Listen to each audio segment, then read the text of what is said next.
ഞാൻ ഇന്ന് ഇൻസ്റ്റയിൽ സ്ക്രോൾ ചെയ്യുമ്പോൾ ഒരു അടിപൊളി എന്താ പറയുക ഒരു മോട്ടിവേഷണൽ സ്റ്റോറി എന്നൊക്കെ പറയുന്ന ഒരു വീഡിയോ കണ്ടു.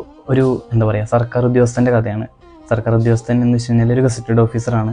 അദ്ദേഹത്തിനോട് അദ്ദേഹത്തിൻ്റെ ഓഫീസിലെ പ്യൂണ് ചോദിക്കുന്നുണ്ട്, സാർ എന്നാണ് സാർ കല്യാണം കഴിക്കാൻ പോകുന്നതെന്ന് ചോദിക്കുന്നുണ്ട്. ആ ഗസറ്റഡ് ഓഫീസർ പറയുന്ന മറുപടി ഇങ്ങനെയാണ്, ഈ സാലറി വെച്ചിട്ട് കല്യാണം കഴിക്കാന്നൊക്കെ പറഞ്ഞാൽ ബുദ്ധിമുട്ടാണ്, ഒരു അടുത്ത ലെവലിലേക്ക് എത്തട്ടെ, കുറച്ചുകൂടി ക്യാഷൊക്കെ സെറ്റിൽഡ് ആവട്ടെ എന്നൊക്കെ പറയുന്നുണ്ട്. അപ്പോൾ പ്യൂണ് തിരിച്ചു പറയുന്നത് ഇങ്ങനെയാണ്, സാർ നിങ്ങൾക്കറിയാലോ ഞാനിപ്പോൾ 3 കുട്ടികളുടെ അച്ഛനാണ്, കല്യാണം കഴിഞ്ഞിട്ട് നിങ്ങളുടെ പകുതി സാലറി എനിക്കുള്ളൂ എന്ന് പറയുന്നുണ്ട്.